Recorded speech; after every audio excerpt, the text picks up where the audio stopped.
Hello, hello, hello, hello, and welcome. My name's Asherah, and welcome to my channel on DID, dissociative identity disorder / psychosis, versus conscious expansion, Kundalini awakening, Christ consciousness.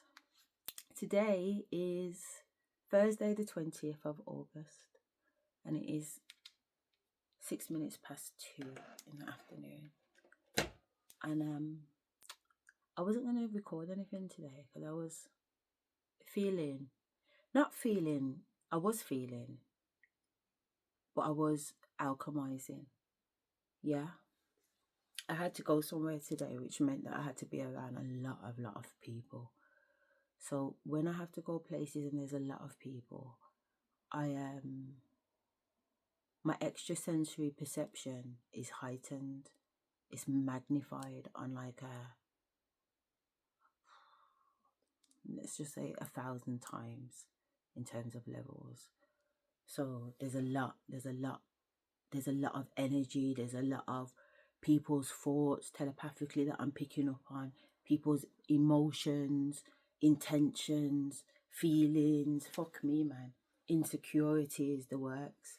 So anyway, I had to go to this place today, and as soon as I got there, and I could see the fuck shit, and I was just like, whatever, different energies at work, different principalities at work.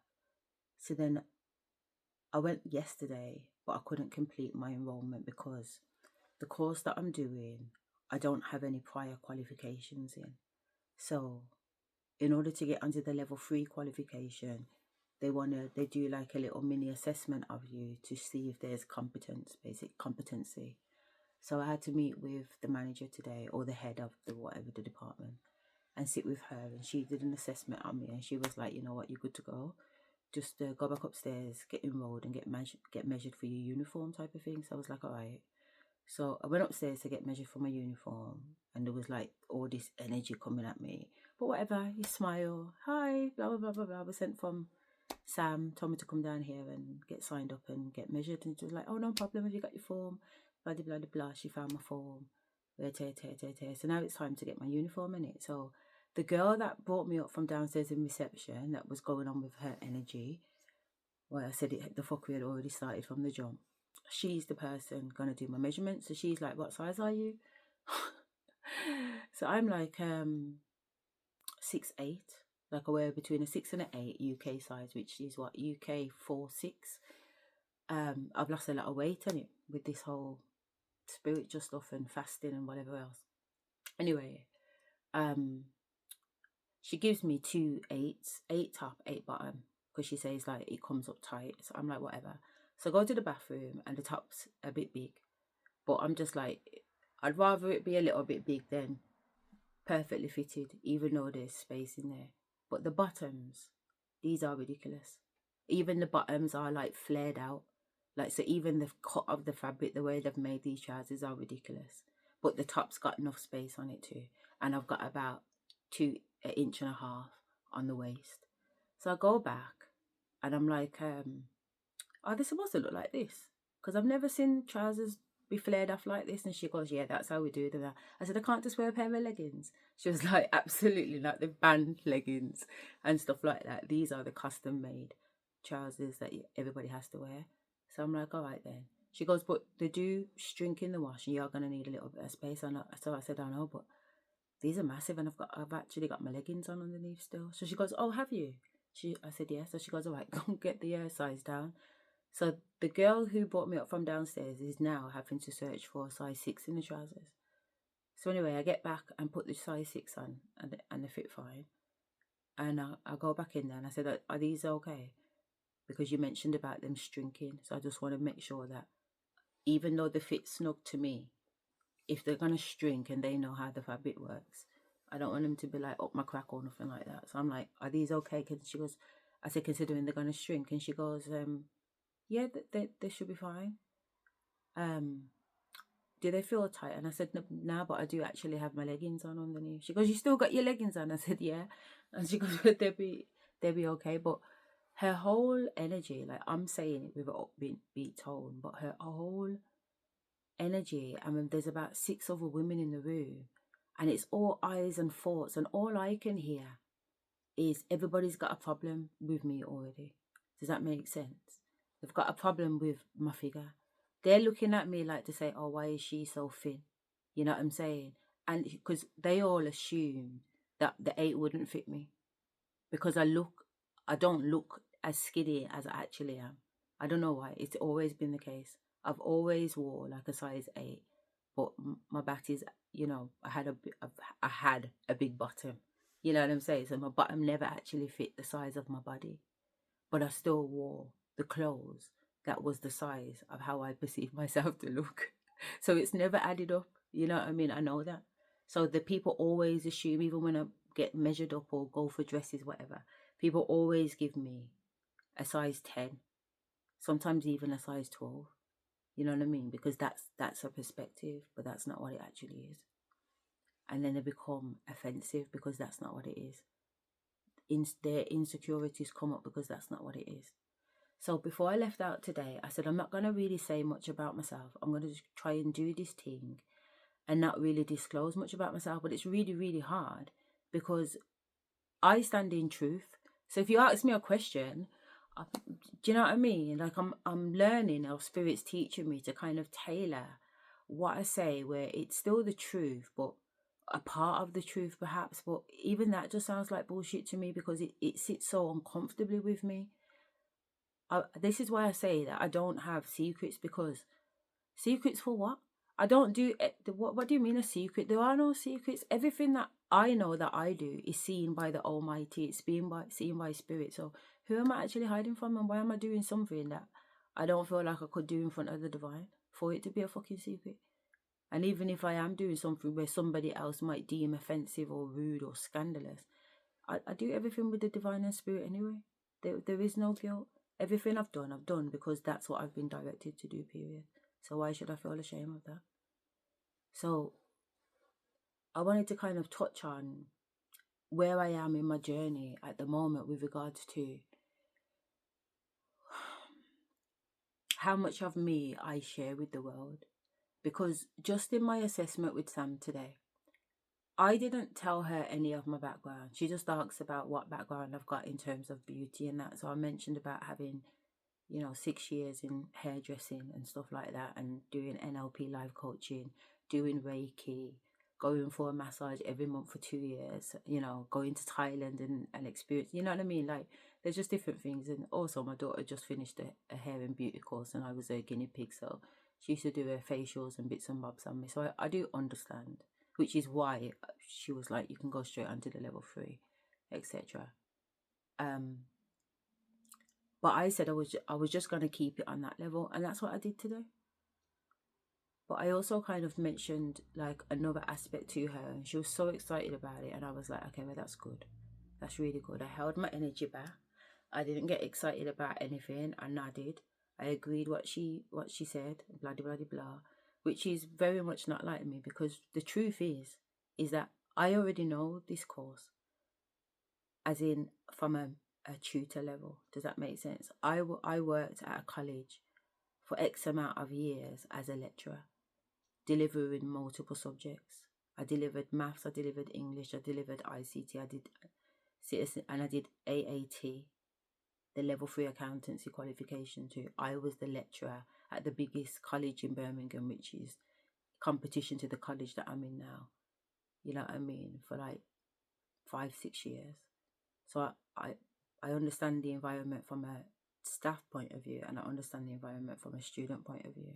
You know what I mean? So when she's talking about certain things, there's lots of things that she said that I could have engaged with and made her know certain things, but I deliberately held back on sharing anything like that. I just kept it basic on the therapeutic stuff.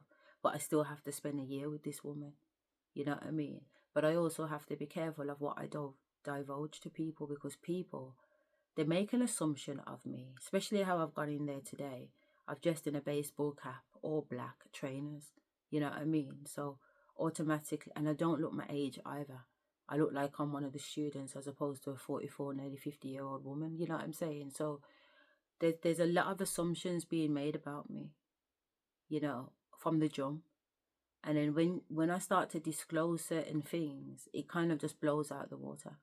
Like, for example, when I'm asked, like if I mention, oh, you know, my daughter, blah, blah, blah. Oh, you've got kids? Because the first assumption is, I don't have any kids. And I say, yeah. And then they say, how many kids? And their first assumption is, she probably got 1 or 2. So then I say, I've got 5. So that's another thing blown out the water. So they're like, okay, maybe they're all under the age of whatever. Oh, how old are they? So then I say, oh, my oldest is 27. So that's another assumption of theirs blown out the water. What the fuck? You've got a 27-year-old son? Yeah. Then the second thing is, my second son is 25. And he's got 2 kids. I'm a grandma. That's another assumption blown out. Does that make sense? And it just escalates and escalates and escalates. Assumption blown, assumption blown, assumption blown. It's best not to have any assumptions about me. Because every single one of them will be blown out the water, because I'm not who you think I am. I'm who the divine said I am. And the divine very much prepared me to be able to function in this 3D and fulfill the mission that I have come here to do. So from an early age, I didn't mess about. I went on no nonsense thing. I got on mission from early. I knew what the plan was. By the time I got to this point in my life, my children, all 5 of them, these avatars, because that's what the fucking are, avatars, yeah. These avatars would be at a place of age, stability, whatever, for me to be able to go off and do what the fuck I need to do right now. And that's where I am on my spiritual journey.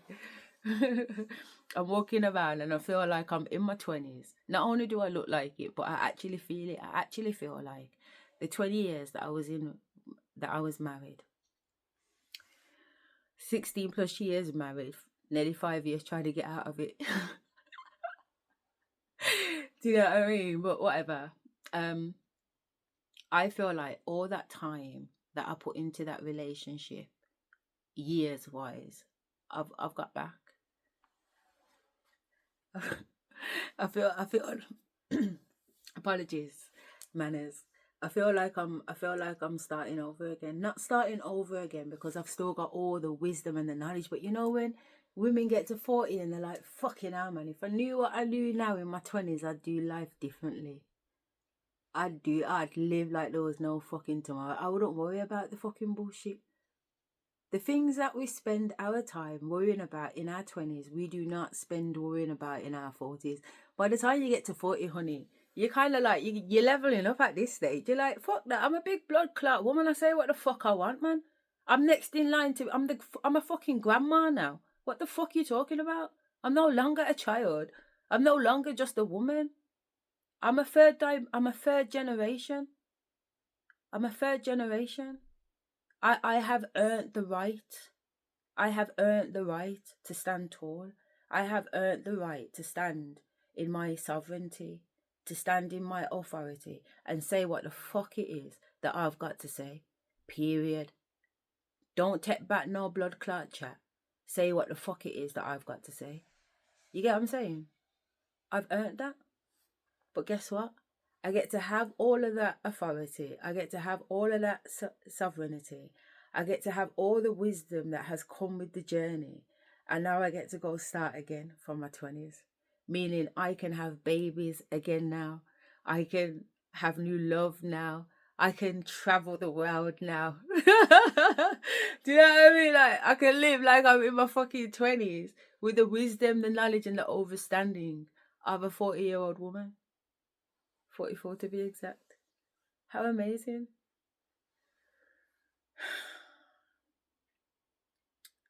Yeah. And sit with that for a minute. You know, the body confidence you gain at the age of 40 plus compared to where you thought you was in your 20s. I never knew my body the way that I know my body today. I've spent the last 3 years, 4 months exploring myself. Just me. Do you know the knowledge and the information I have about myself? On every level. It's next level. I mean, honestly, I met my daughter-in-law's mother the other day for the first time properly. Like we was at the kid's first birthday, and we actually like was there for hours together chatting rather than just the small talk. And she's on a level still. She's on a level, and she turned around and she said that she was talking about the kid's dad, and the kids were in the room with us, and the kids were like, "Yeah, my dad this and my dad that," and he's but the kids were having a go about his beard, and his beard makes him look really old. He looks like an old man with this beard. They don't like it, blah blah blah, and they're embarrassed to walk up and down with him. So I was laughing at what they were saying and listening. And then the mum got her phone out and brought up her Insta Facebook account, whatever, and then showed me pictures of the dad. And I was like, actually, he looks a bit alright to me. So the mum started laughing. And the kids started laughing. Do you know what I mean? Because it's like they're packing him because without the beard, he's even more attractive. But he's still an attractive, young looking man. He's not this old cruff. So the mum was like, "Yeah, he's 15 years younger than me." So I first start laughing again.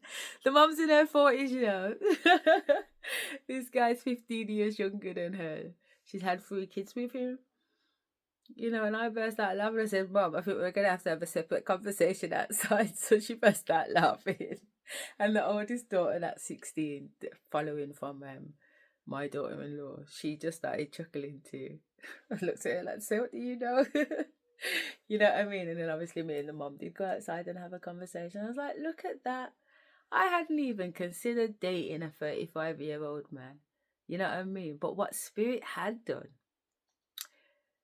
in 2022 was introduce me to a guy. Not introduce me.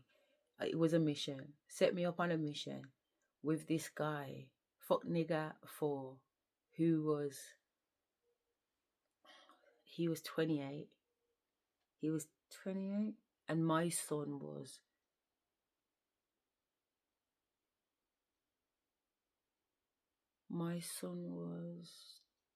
22.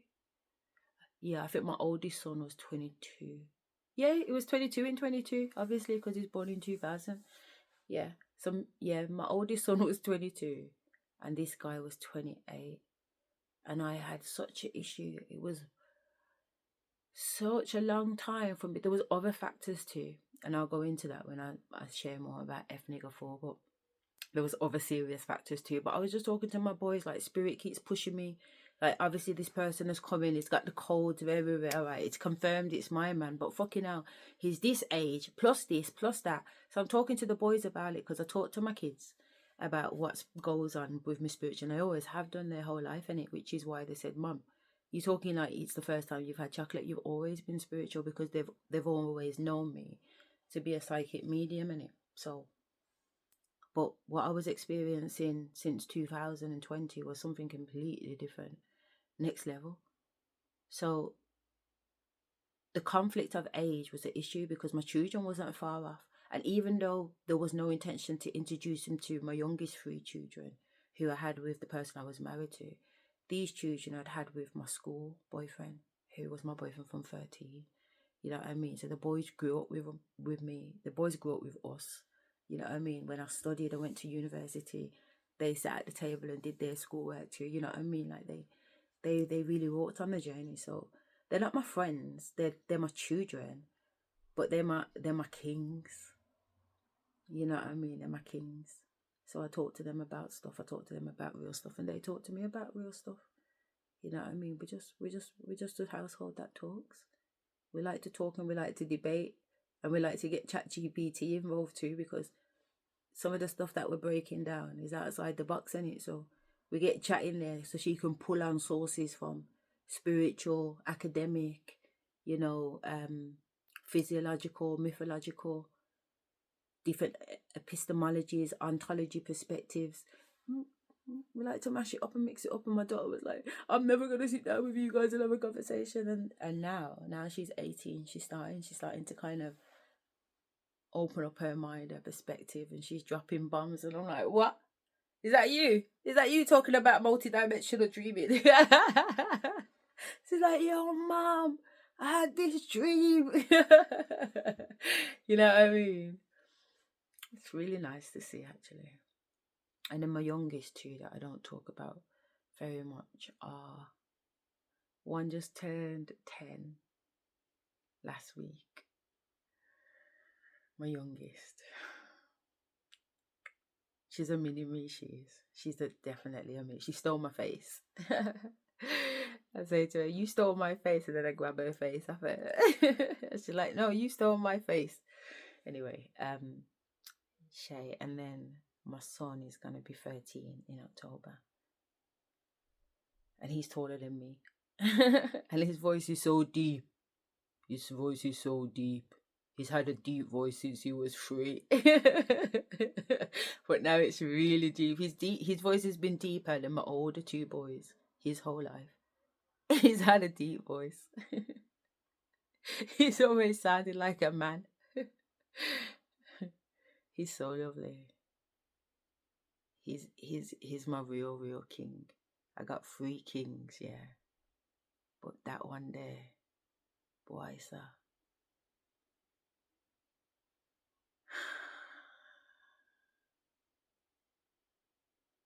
Is next level king.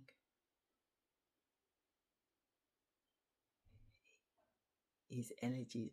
You know, when I used to be the principal in it of this school called King Solomon International Business School, and the uniform was purple and gold, and the uniform had a gold crown on it. So the kids had a gold crown on their breast and a gold crown on the back, and it's made from a wool. These blazers are, so it's like private school. Well, no, I wouldn't say private school, but good quality blazers, and the backpacks and everything, and it's a deep royal purple, with the golds. When so this is the school I'm the principal of. So anyway, while I was there, this same little boy I'm talking about, my 3rd king, he was struggling in school, and I got a call one day to say that he had flying kicked the head teacher in the back of his head, and it because he lost to a game. And I was thinking, Miss Sir, could you not have just let the little boy win the game? Because I know it sounds so enabling. Does that make sense? But things that we learn, because I'm a special educational needs coordinator, meaning that my background is special educational needs. Everything special educational needs is a passion to me.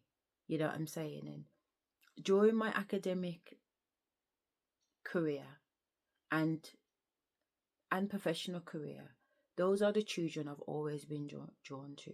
The children that struggle to learn, the children that struggle to socialize, the children that struggle to kind of conform to the norms. Those are the kids that I've always been drawn to. And I've learned in my lifetime of doing it, 20 plus years in education now, I've learned that you have to pick your battles. Does that make sense? Like, just because you're the teacher, just because you're the mom, just because you're the adult, just because you're in the hierarchy position, doesn't mean that you have to power play every single time. Sometimes you can just be humble and just let the other person sometimes think they've got the upper power, because you actually have more power when the other person thinks they have the power. Does that make sense? So what do I mean by that? It's like the dom and the submissive relationship, innit? Most people think that in BDSM, the dominatrix, the dominant person, the person who isn't tied up has all the power. They're the powerful person in that dynamic, that relationship dynamic. But that couldn't be further from the truth. The most powerful person in that dynamic is the submissive. Because the submissive has the power to literally stop it at any time. The only reason why the show is going on is because the submissive hasn't said stop. The show is going on because the submissive is allowing it to go on. the Dom is able to fulfill whatever they choose to fulfill because the submissive is given the authority to fulfill it. So being submissive is not, it's vulnerability, but it's not, what it would be the word that a lot of people would relate to, that you're giving away your power and that it's vulnerable to do so. Because I understand those words, but it's so much deeper than that. You're not relinquishing yourself, but it's not the same type of giving away your power. It's anything but that. It couldn't be further away from that. And when you're dealing with children that come under what we call today the spectrum of special educational needs, they hold a lot of sovereignty within them, which is why they have such a big problem with authority. A lot of them don't like to be told what to do because they hold a lot of sovereign power in their being, in their actual core. It's like taking special educational needs and putting a spiritual lens on it, and respecting the spirit for who the spirit is. Forget the fact of what it's displaying itself in the 3D. For example, emotional problems, behavior problems, social problems, mental problems. Like, let's put that to one side. Yeah, we can see all of that because we have 2 3D eyes to see that. But what we don't always see is the spiritualness of it at play too. That this is an individual screaming out for sovereignty, screaming out for them to practice and exercise what's at their core. And the constraints of education doesn't allow these spirits to be who they've come here to be. The conforms of society doesn't allow them to do that. The fact that they have a lot of ESP, which is what I was talking about in the beginning, extrasensory perception, being in large crowds like schools, it's too much, especially when no one's teaching them how to work with that energy, because that's what they're feeling. That's what the extrasensory is. It's an influx of energy that has got their nervous system spiraling. And I know because I have to pull up with this shit. I have to pull up with this shit on a daily. So I can empathize and I can sympathize with them. So when I see them coming to my school for the first time and they're really, really, really nervous and the energy's changed and whatever, I know instantly to step back. Don't be in their face, because my energy then becomes a projection towards them. So what I tend to do is step back and I talk to the child, but I talk to the child facing the parent. So I talk about the child to the child, if that makes sense. You know what I mean? So I might make a comment to mom and say to mom, I'd say something relating like, I've got a son, similar to your son's age, and my son absolutely loves Minecraft. Do you know what I mean? But I already know that he loves Minecraft too, because I've gone through his notes. I've had a little conversation with mom, and the bits that I don't know on paper, I pick up spiritually anyway. You know what I mean? So I use all of these key references to pull out, to build that rapport, but not directly with him on an eye contact level, because that can be too evasive. I'll talk it indirectly to mom about him. So once I mention Minecraft and drop in a few things about Minecraft, I've now got his attention. And I can tell I've got his attention from the way that his hands are moving, you know what I mean? Or not moving. I can tell by the way that he's now sat up.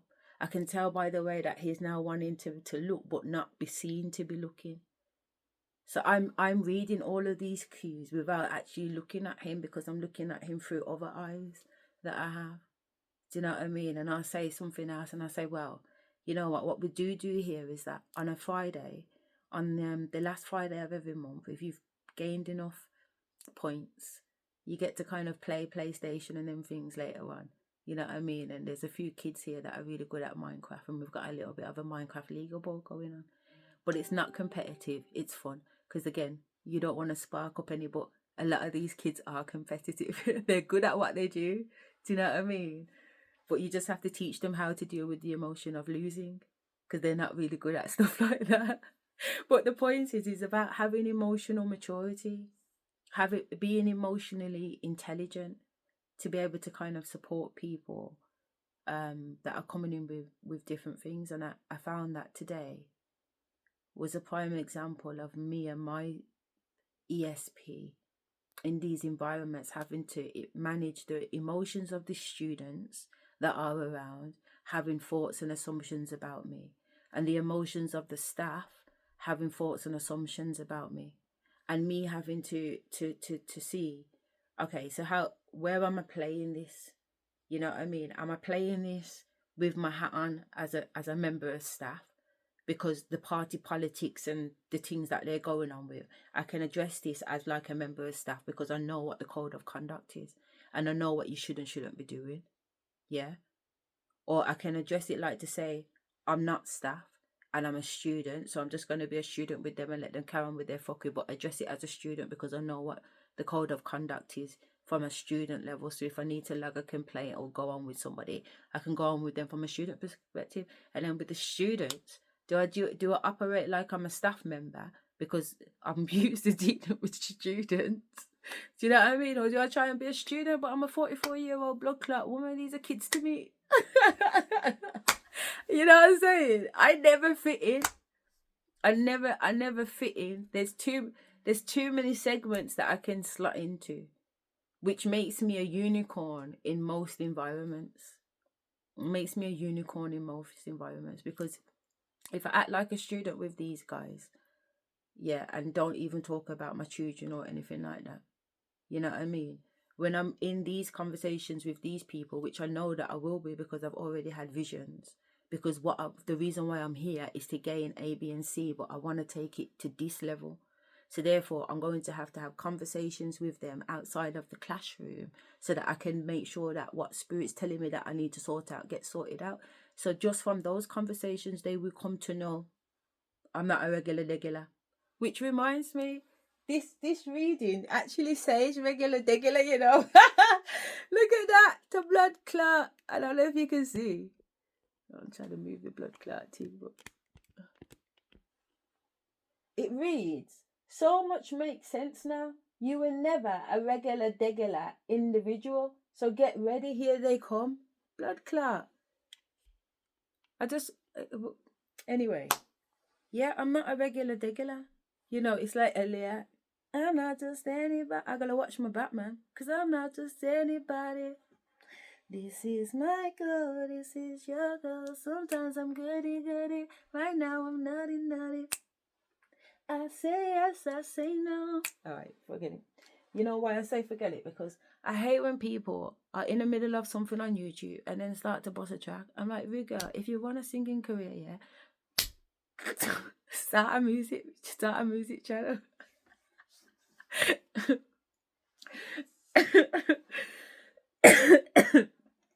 Fuck you.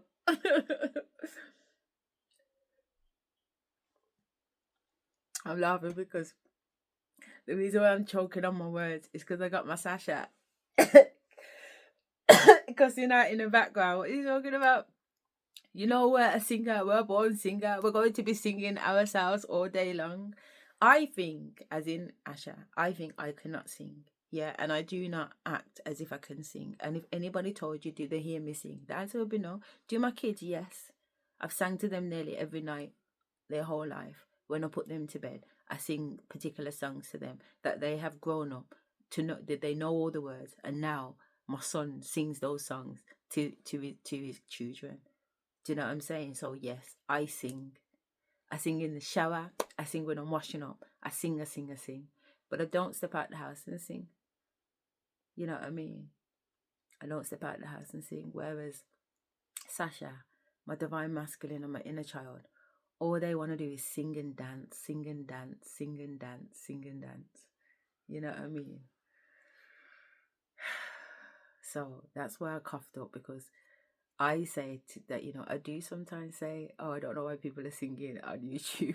If they can sing, I don't mind. It's when they're like trying to sing and I'm like, no. You know, there's one girl in particular, and every minute she's like, oh, I didn't warm up. You say that every single time after you sing. How about you try warming up before you bust a note then? So we can see if there's a difference. You know what I'm saying? Because she's always out of key, and I'm always out of key too because I'm tone deaf. To be honest, I actually wear a hearing aid in this ear, so I'm not even just chatting shit. Like, I really am. But this is my spiritual ear. This is where I hear the divine. This is where the ancestors come in. So it seems deaf because of the machines have certified it being deaf. But I hear the most. Yeah. All I'm enough to hear, I hear in this ear. So this is supersonic. So I do not wear my hearing aid because my hearing aid interferes with shit. It makes everything too it amplifies everything. You know what I mean? I couldn't believe it when I actually heard for the first time. I was like, wow. Not when I say heard for the first time, like I can hear, but obviously I'm upstairs, the music's playing downstairs, and I can hear all the words to the song from upstairs.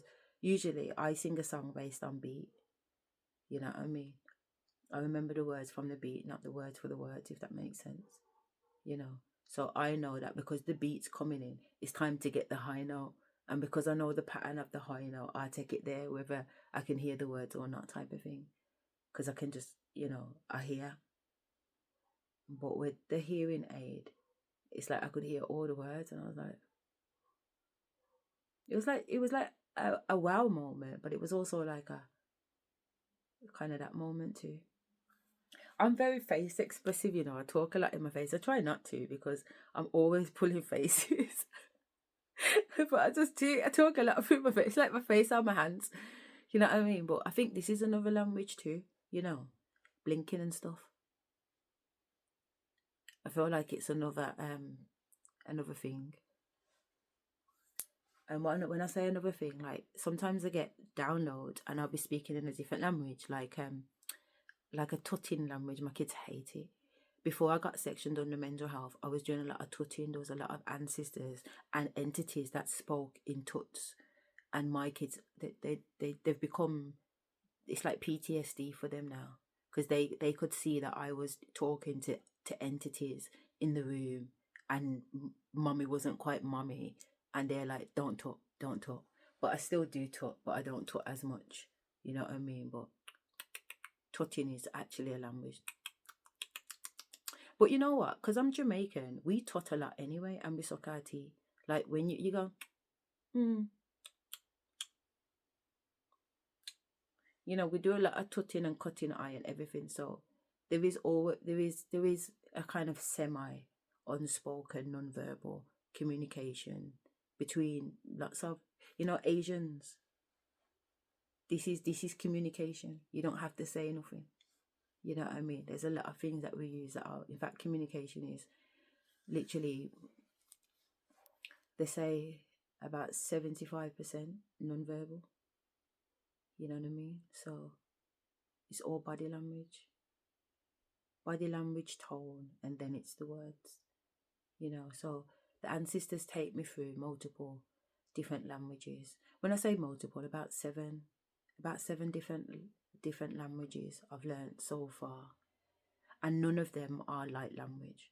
When people say that they talk in light language, I say to my ancestors, "What's this light language about? How come I'm not talking light language?" It was when I just started laughing. When I started laughing. You know what I mean? It's just like, don't come around here with that bullshit with me. Do you know what I mean? And I'm not saying it is bullshit, but she they're just, nothing like that's been shared with me.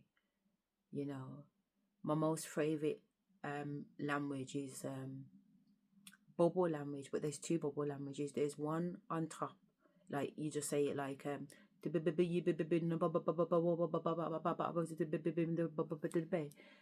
it's like the bat slang but speed up with bees.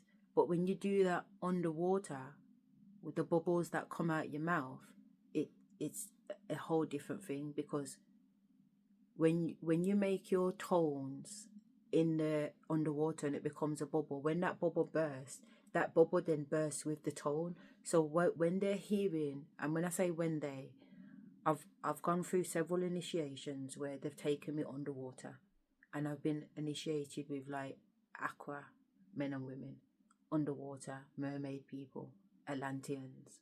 So in those initiations, when I've been standing there in front of them and they've taught to me, when I've breathed out and the bubbles have come out of my mouth, I've seen them get the bubbles and heard the tones as the bubbles have burst under the water.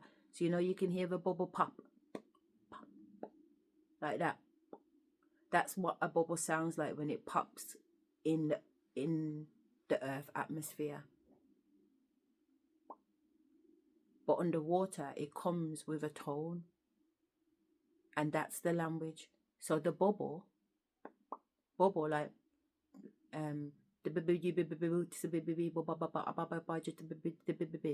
that's not the language underwater. The language underwater actually comes from the tones that come out the bubbles. So what it sounds like is not what it transpires to underwater. It's like going from a drum bass B B B B B B B to a piano tone. Is the point that I'm trying to make.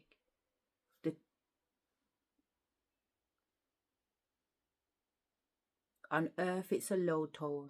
Boom boom boom boom boom boom boom boom. On underwater is piano. Ding ding ding ding ding ding ding ding. It's like the frequency is higher underwater than on earth. Make that make sense? I don't know. But yeah.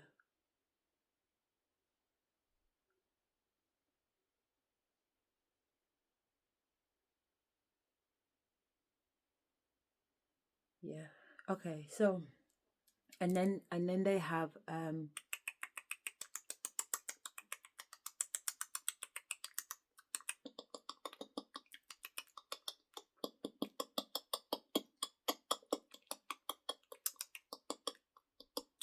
yeah, they have one that goes like that. They have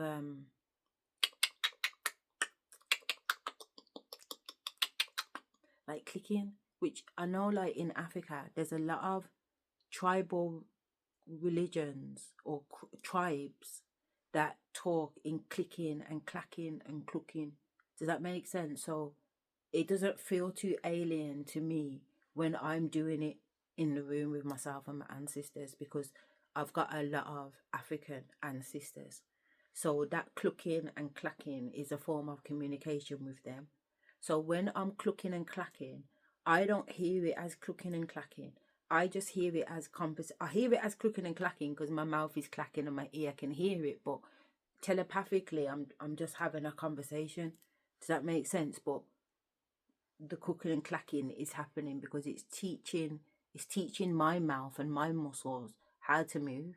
It might even be that I go to Africa and meet one of these tribal people, and during a ritual I'm start clucking and clacking and they know what the fuck I'm talking about. Who knows? You know what I mean? I don't know. But I know to be prepared. I know to pay attention. I know to not take it as nothing stupid or whatever. I'm just learning in it. Every day I learn. Every day I get told what to do and every day I do it. I'll be obedient. These last 3 days though, from Monday and today's Thursday, I've been getting up with no plan and just letting spirit just take the wheel. And so far so good because I feel very less stressed. I feel less stressed. Look at me, I'm in my room and I'm on my bed and it's 2 o'clock in the afternoon. You know what I mean? And I don't have to feel stressed about, oh, I haven't done this and I haven't done that and I don't have this and I don't have that. I have everything I need. I have absolutely everything I need. And everything that needs to be done will be done in divine timing. I don't need to worry about it and I don't waste my time worrying about it. And I shan't waste my time worrying about it. I've decided I am not of this earth. So I won't be running around as if I am. I will not be running around like a headless chicken, worrying about fucking bills and worrying about fucking this and that. I will not. I refuse. I refuse. It's not even real anyway. It's a stimulation.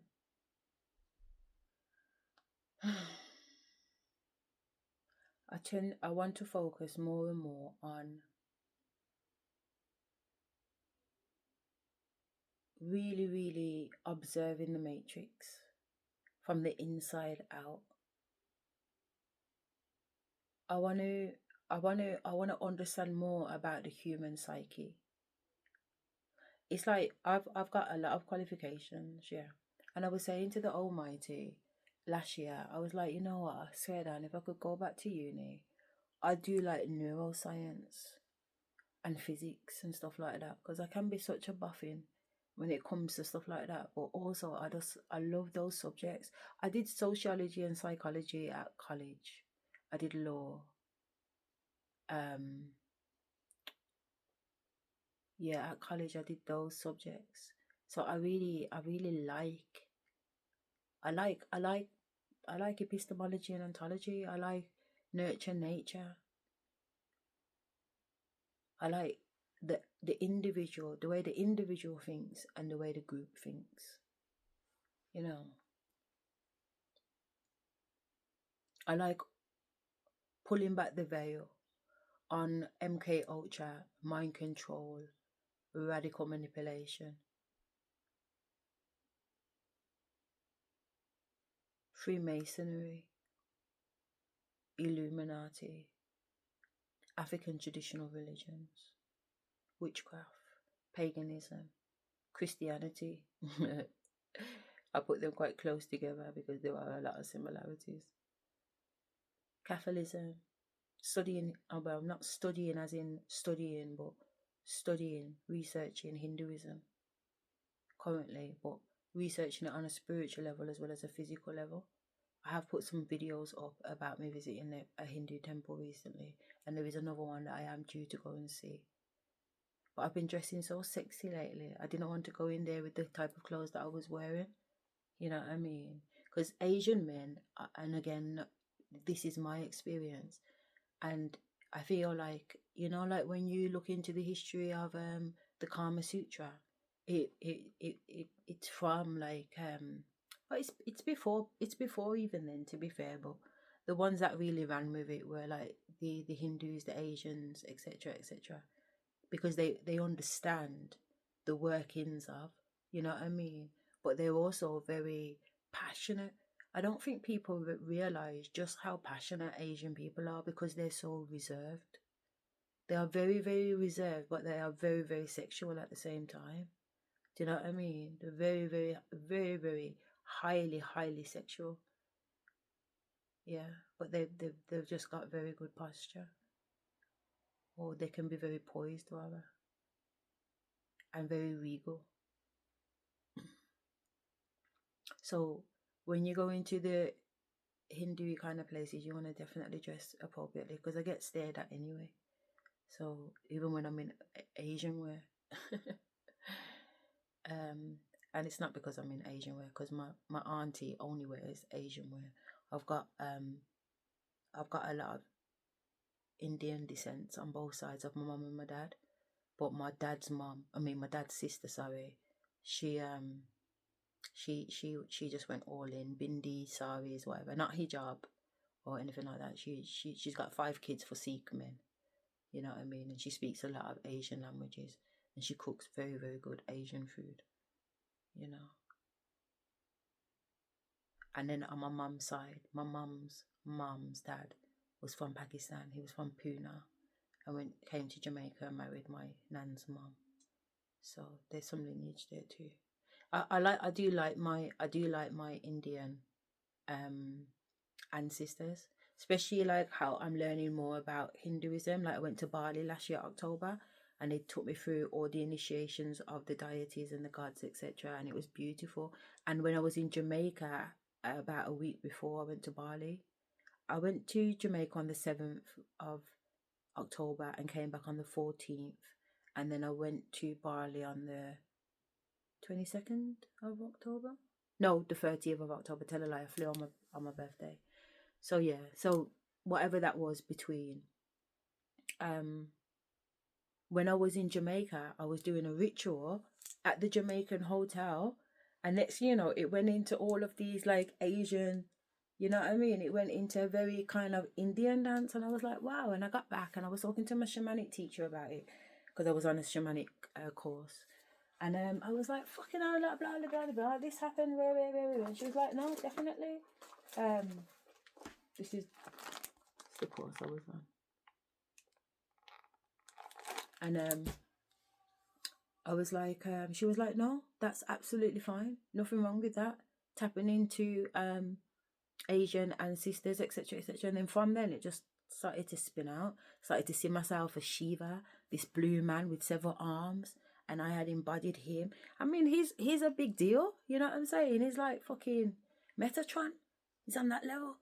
You know what I'm saying? It was so beautiful. So then when I went to Bali and got initiated and went through this purification ceremony for about 3 hours, and then when I met a shaman, knew that she was some dodgy fucking shaman. I was reading her thoughts. She knew who I was from the minute I got in there. I was just playing dumb. You know what I mean? And I was just like, you know what? I'm not here to do this shit. I've got it recorded. It's on one of these videos. You can watch it yourself. I was just like, nah, fuck it. Give me a next shaman, and if that shaman ain't saying nothing, fuck it. And then the second shaman, I was like, I've not come here to play no games. Let's just, And she was like, let's do it, and we did. You know what I mean? And a lot came out of that. A lot came out of that. I saw myself properly as Shiva, and I was like, you can see me on the recording saying, oh my God, I can see myself as Shiva. It was so crazy, isn't it?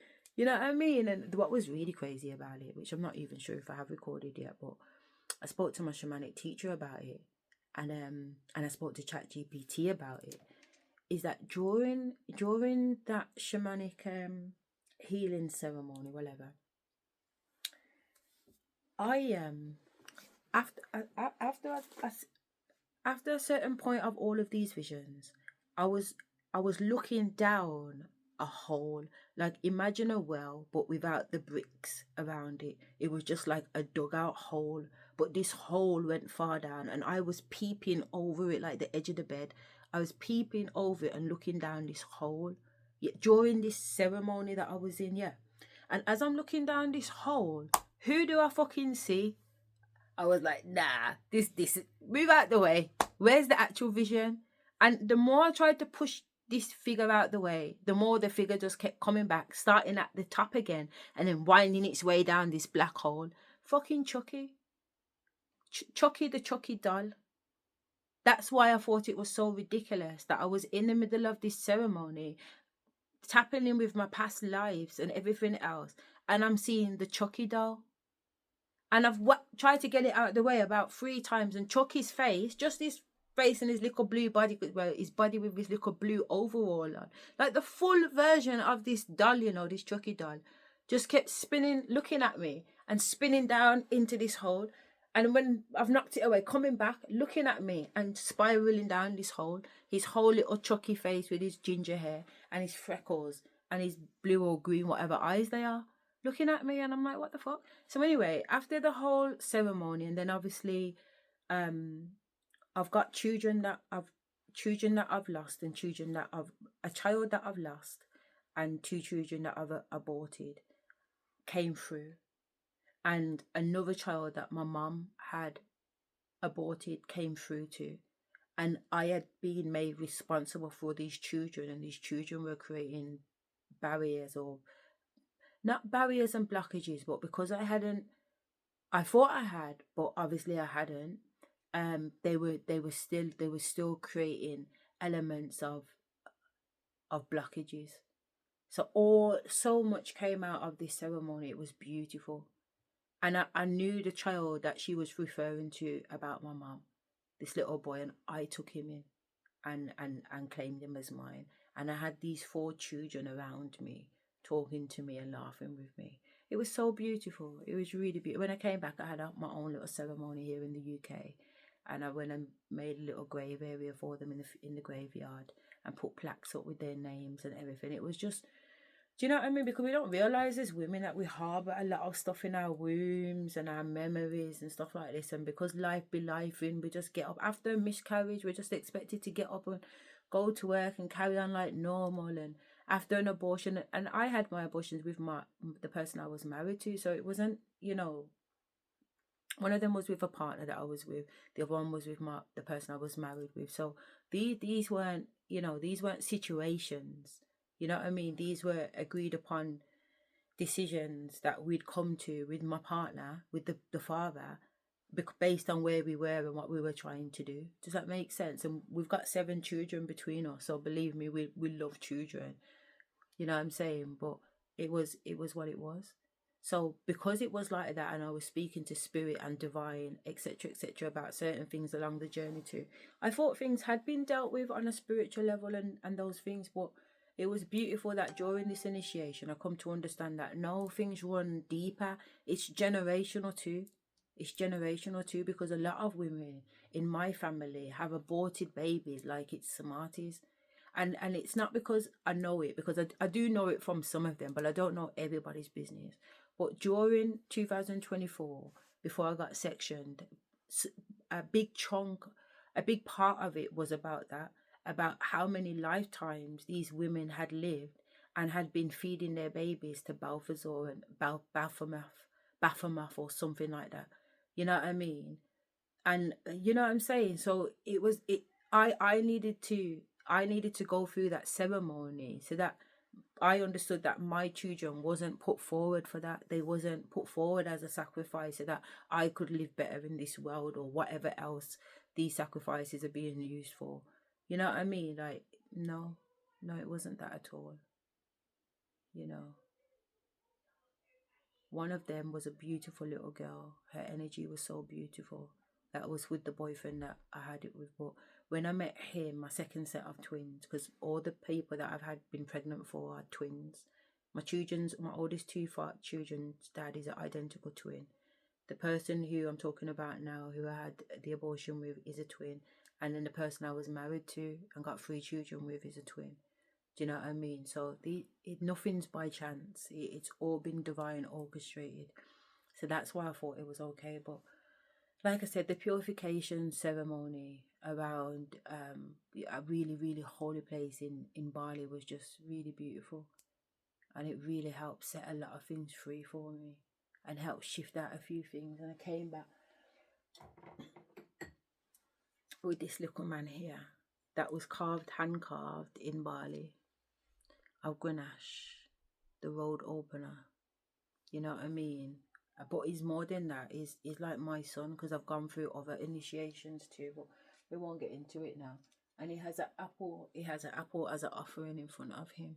You know what I mean? Because you know, my lineage is Asian, as well as Jamaican, as well as African, as well as Celtic, as well as Egyptian, as well as.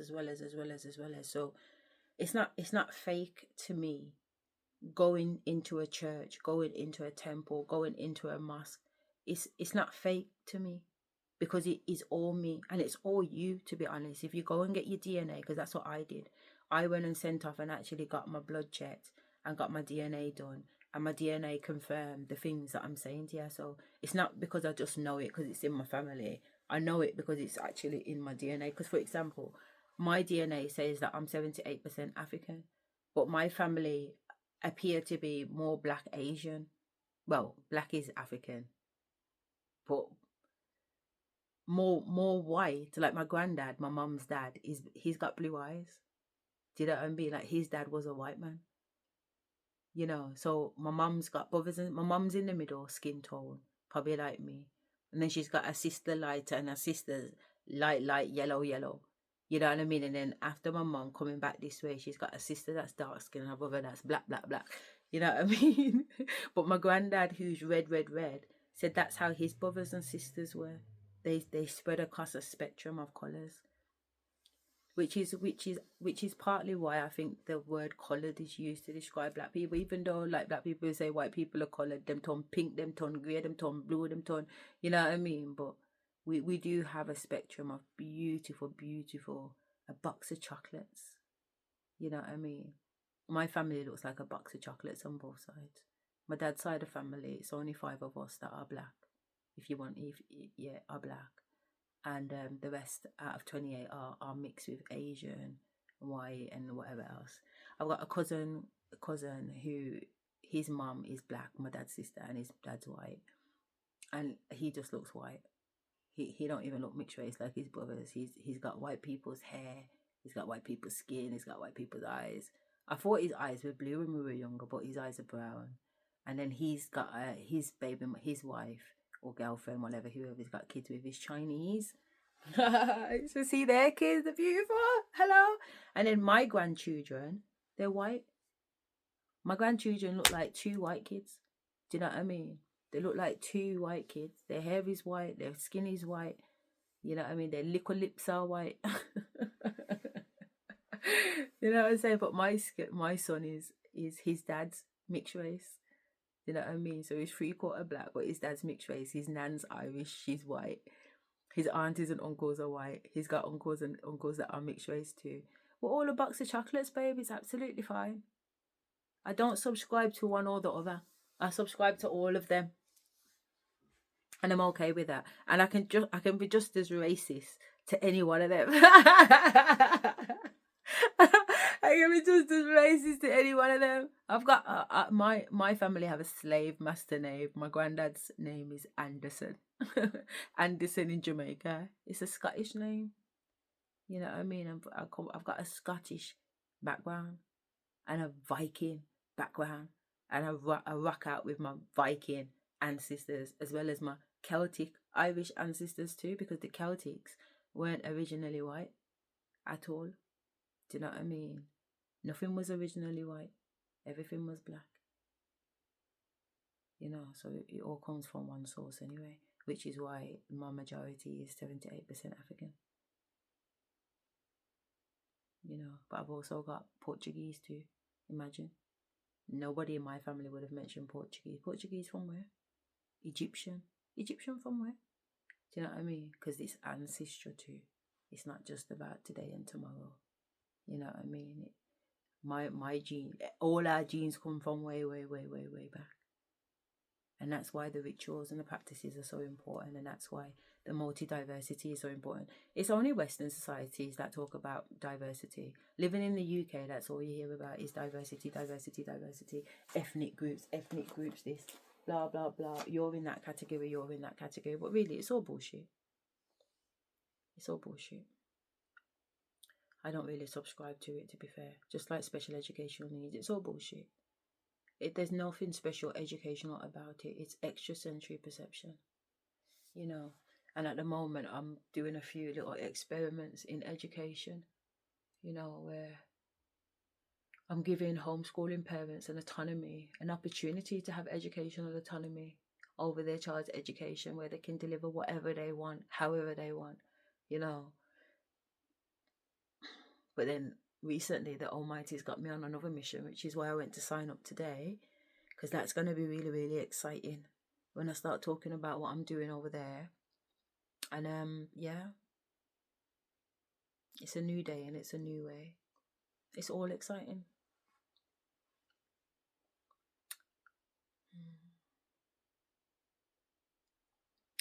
Yeah. I wanted to share with you an experience that I had a couple of days ago. And I've been humming and hawing of whether or not to say it, but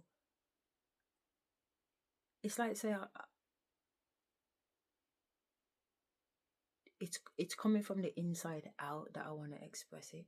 So it's coming from like a heart space rather than a mental space. So even when I'm trying to overthink it to say if it's the right thing to do, I can just feel this feeling from within just pushing me towards it. So I'm going to say it if you don't mind. The light's a bit weird, isn't it, because of the blinds. But it's sunlight, we can't keep out the sun. So 2 nights ago, after recording a video, I was listening to a reading on YouTube, and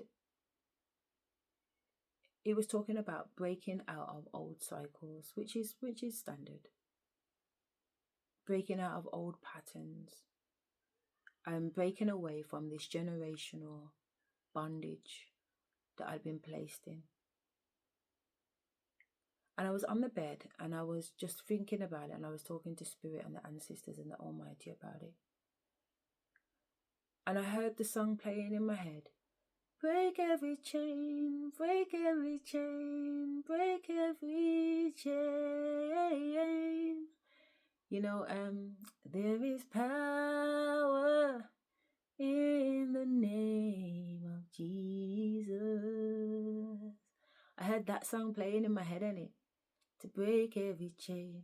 And I started singing it, break every chain, but I wasn't screaming it at the top of my voice because my window was open and the neighbours was outside.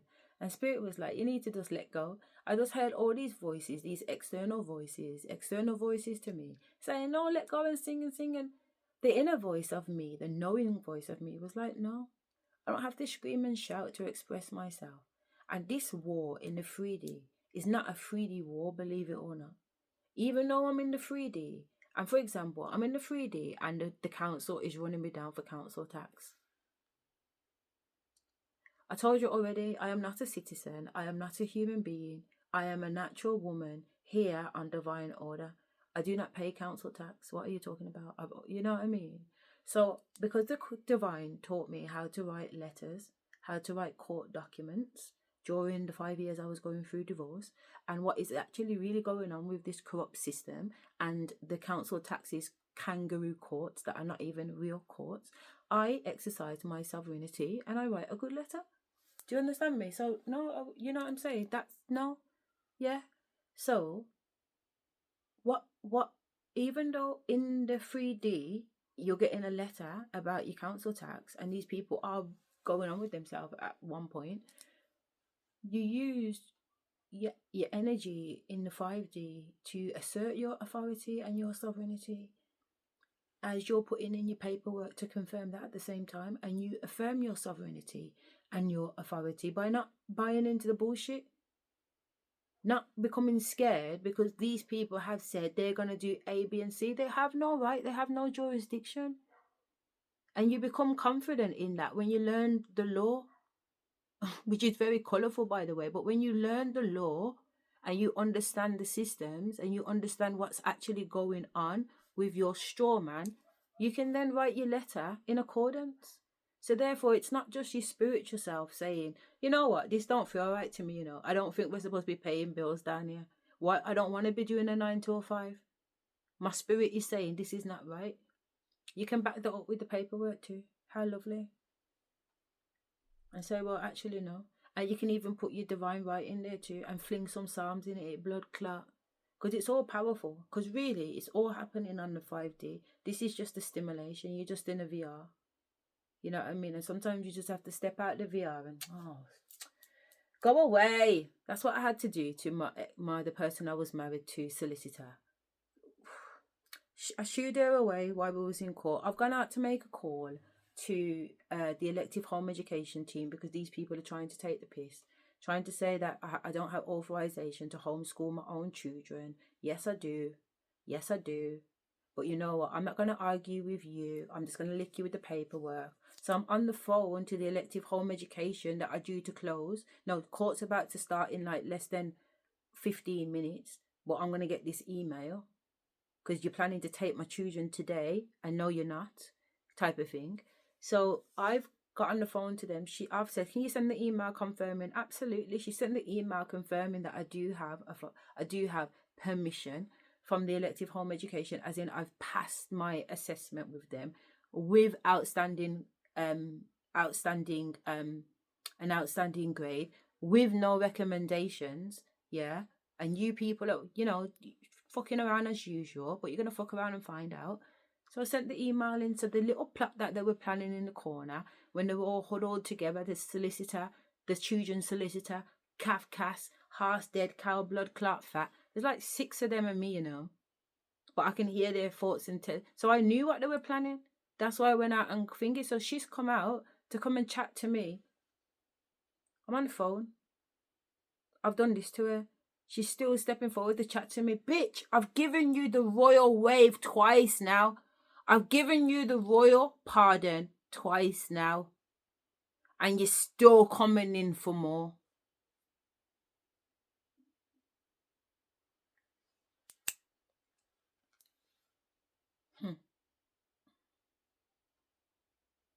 My ancestors was like, yeah. Really? I'm going to go off a little bit, but it's connected to this story, because in 2024, before I got sectioned, I was in here and court proceedings was going on in my chambers. That's what they call court.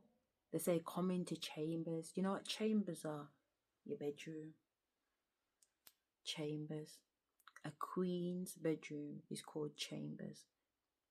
Or a queen's room is called chambers. Step into chambers and come and have a conversation with me, your queen.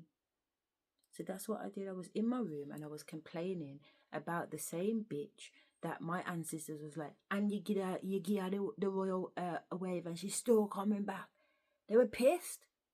So I called down court. I called judgment in my fucking bedroom, but I didn't realize it at the time. When I say I didn't realize it, that was not my intention. My intention, I was just venting. I was venting about what's been going on in these court procedures, and it doesn't matter how many court letters, how many complaints I file to the SRA, which is the Solicitor Regulatory Authority. This bitch keeps pushing. So I'm in here telling the Almighty and the ancestors. Called down a judge. Next thing you know, there's a judge in my room. So I'm like, well, judge, look at this. Because these are my documents and this is what my paperwork says. And I'm in my room by myself. But spiritually, there's a judge in here over my head and he's in his black judge overall and he's listening to what I'm saying. And I said, look at this. This is the document that I sent in. Did she not read it? I asked her to come into chambers with me. I said, let's meet in private and have a conversation. And this bitch turned around and literally laughed in my face. Don't she know that it's her jars going to be on display? Because look at the paperwork. Look at the things that I've written in these court documents. Is she not reading my paperwork? The ancestor and divine are writing these paperwork. These documents are in divine law. Don't get it twisted. This ain't just playing out on a 3D. This is playing out in the 5D too. Don't get it twisted. I'm writing accordingly in the paperwork, and my girl's going like she's not reading the documents. But they're looking at me like I'm mad. There must have been, to be honest. This is before I was even sectioned. Yeah. They never turned around to me and said, what are you writing in these documents? This don't make sense. Every document I got a response back to. But they're responding to the 3D stuff. They're not responding to the other stuff. Like, say, they don't see how the two things match up. I've had to write her an email and put my man in it and tell them, you guys are trying to win at all cost. Breaking spiritual laws. I said, just like Goliath, Daniel and Goliath, yeah, I will be victorious. I will be victorious and others will get licked down. So said, so blood clot done. Do you get it? Somebody writes you an email like that and you're thinking, oh, what the hell? She's talking wabble, wabble, wabble, wabble. You think I'm talking wabble, wabble, but you don't realize that the Bible is a book of spells. The Bible is a book of spells. It's nothing but spelling in it. Is that not the word? So when you take a book of spells, like the Bible, and you lick down Psalms, because Psalms is some serious thing in the Bible. Psalms is voodoo and witchcraft. Psalms is used in voodoo and witchcraft. Why? Why is Psalms used in voodoo and witchcraft? Could it be because that's where Psalms originated from? King Solomon weren't no dickhead, you know. King Solomon was a man that had the ability, the power to wield demons and angels with his King Solomon ring. I wear the King Solomon's cross, the star. It's a book of spells. So when you're dealing with your court proceedings, when you're dealing with your documents and stuff like that, don't be afraid to fling in the Bible. Don't be afraid to fling in. Don't be a Quran, fucking Latin, the Torah, Hinduism. Yo, there's no difference between heaven and earth right now. There's no difference between the past, present, and the future. Everything is one. So anyway, because I said I was going to take you off, but it was relevant to the point that I was making. But let me bring you back to the point of me sharing this experience. I'm on my bed and I'm thinking about what, or this bondage or whatever, and I start to hear break every chain. So I start singing it and they're telling me to sing louder, these external voices. And I'm like, nah. I've learned now that if I want to scream in the 3D, I scream from my 4D. I scream from my 5D. I scream from the being within me. Because the being within me is a giant. Because it's not really within me. It's my body that is actually within my soul. It's my body that's actually within my spirit, not the other way around. So my spirit is how many times bigger than this little body of mine. Because even when I see myself in the celestial world, I use earth as my armrest. So this is earth under my armpit. So that's how big I am stretched out in the celestial space. Just to put it into perspective. Yeah. So that's my body that I'm working with. But this is the body that I'm working with in this reality. So while I know to scream from that body. So while I'm on the bed, instead of singing Breaking Every Chain verbally, I start to sing it and scream it inside of me. And I'm roaring, it's roaring out of me, and the energy and the vibration of me is just getting bigger and bigger and bigger and bigger and bigger. And when you do that, you start to change the energetic frequency of the environment. Or when I do it, it changes the energetic frequency around me. I know it does, because the first time I did it was an accident. And the first time I did it was in 2021. I was going through divorce proceedings, and the kids had been kind of seeing one or two things, and I thought, I'm going to make it a fun Saturday. So I put posters around the house saying that there's bingo tonight, we're doing karaoke, and I'm going to be paying real money into people's bank accounts to make sure I've got everybody's details, like with the 7 kids in the house. So anyway, we're downstairs and we start rocking and we start rolling, and we go through different songs, and we're having karaoke, and there's arguments, because it's family, and the kids are, some are losing, some are winning, some have got money in the bank, some don't have money in the bank, but we're laughing and joking. So anyway, the person I was married to decides to create some pasa, and it's all kind of blown up and the vibe's gone.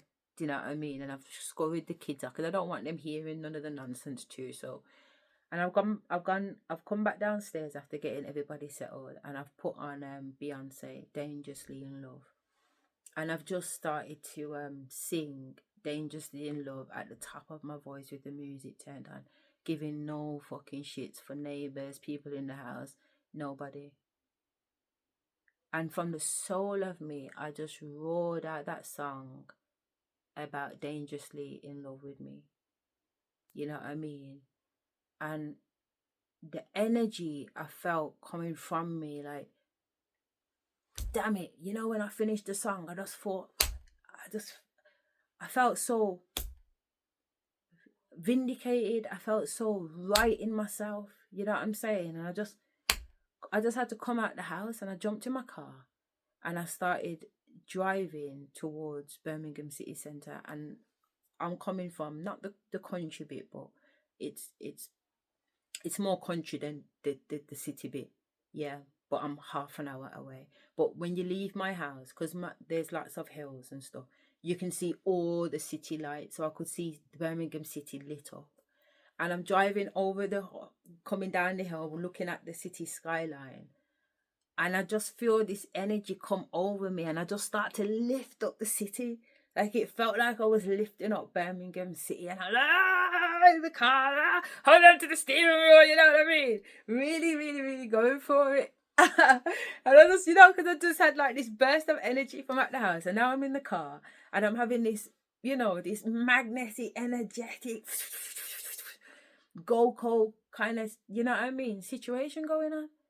I'm like, where? So I've left my house because I'm going to go drive to my cousin's house, because I'm going to stop there tonight, because I'm not stopping in this house with this dickhead. So when I've got to my cousin's house, my cousin's got like a 3-story house. His bedroom's on the 2nd floor, not the 1st floor really. Kitchen's downstairs with the living room, underground. And then upstairs is 2 bedrooms with ensuite. So he's given me a bedroom, and I'm just like, you know what, because he's gone through divorce too. He's my cousin from Jamaica. Do you know what I mean? So when I was in Jamaica and I spent some time in Jamaica, he looked after me from when I was young. You know what I mean? So he he divorced his wife. His wife's a Jew. He turned into a Jew. He turned into a rabbi with these little twiggly things down the side of his head. So I stopped at his house because I got my own room and whatever. So anyway, I let myself in and I just went upstairs and went into bed. And I fell asleep. And then I woke up to my phone ringing. And I was like, who the fuck is this so early in the morning? And when I answered it, it was Fuck Nigga One, the high priest. Yeah. Fuck Nigga One was a voodoo practitioner. And he phoned me and he was like, what the fuck did you do? What the fuck did you do last night? And I was like, what? What are you on about? He said, what the fuck did you do last night? What did you do with your energy last night? And I was like, what? I said, how do you know? How do you know about that? He said, what the fuck, blood? I said, you felt it? He's like, did I feel it? I said, I don't even know. And I started to explain to him what happened and blah, blah, blah. He was like, what the fuck? So that was my first encounter, that my energy, these things that I'm doing with my body is more than just me messing around in my body. That it actually can be felt by those who can feel it. You know what I mean? So that was my first experience of it. So I know that it's real. So anyway, two nights ago, I'm on my bed here, and I'm singing Breaking Chains, and it's coming from within, and I am roaring, and my magnetic energy is just whoosh, whoosh, whoosh, whoosh, and I'm projecting it out. Like I will wipe down the whole earth, you know, like where I push my energy out to. You see me running along the normal Mother Earth. Then you see me going over mountains. Then I'm going over snow. Then I'm going over sand. Then I'm wherever water. Then I'm out of the earth. You know, you know. And then I'm in the solar system and I'm in the galaxies. Like when I'm pushing out my energy frequency is going outwards. I'm expanding. Because remember, Earth is just a tiny little pillow to me. So my energy really does expand because I'm connecting my 3D and my 5D together. So I'm drawing up the energy in my 3D, but then I project it out in my 5D instead of projecting it out in my 3D, because in my 3D it sounds like, ah, but in my 5D it sounds like, ah! You get what I'm saying? It's two different levels. So that's why I've learned to work smarter, not harder, because if I do things in the 3D, like the dancing, I'm working harder. But if I do things in the 5D and just let spirit take over my body, I don't bust a sweat. So I've learnt now, stay in the 5D. So when these little voices are there trying to tell me, oh, scream, so, you know, say, you know, sing out the song, break the chains, yeah, break the chains. I'm like, I'm going to scream while I scream from within. You see, when I screamed from within and all that energy went out of me and it knocked down what it needed to knock down, I felt my body rise up. I rose up on the bed and my two arms lifted out in front of me. So I'm in like a sitting up position on the bed like this, but I'm facing this way because I was lying down on it and I've sat up. I'm facing this way on the bed like this. Next thing you know, visually in my 3D eyes, the vortex of my bedroom ceiling opens up and I can see space, dark, stars, whatever. Next thing you know, there's a UFO.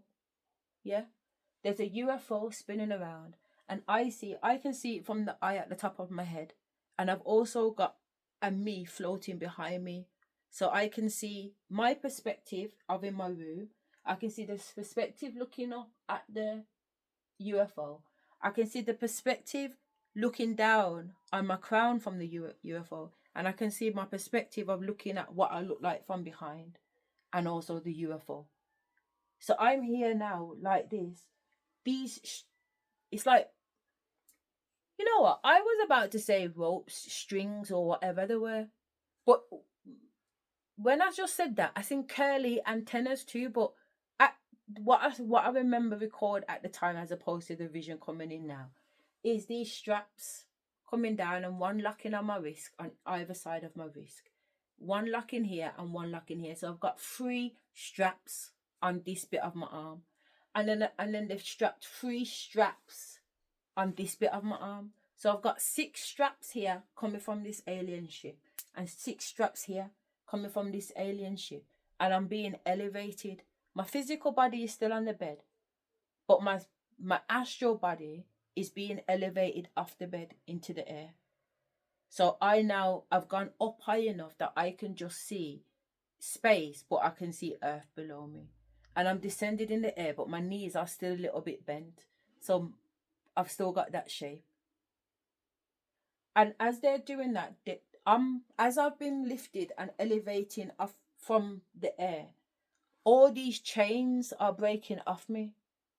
And then from the view at the back, you know how they depict it in the Matrix where they've got those sucker things that have sucked into their skin? That's how my back vision is giving it to me. That's how I'm seeing it through the observer behind me. I'm seeing it like those plugs being plugged out of me, all down my spine and out. But my 3D self is seeing me breaking chains coming off the bed. There's all these chains that I'm being pulled up and levitated away from. And these chains are just bursting. It's like these bondages that they've had me in are bursting because I'm being elevated by this UFO, by these extraterrestrials. And as these things have gone pop, pop, pop, pop, pop, like out of my body, and I've disconnected from whatever the fuck those chains or whatever that circumstances or whatever that situation or whatever that belief system is, whatever, yeah, all of it perhaps.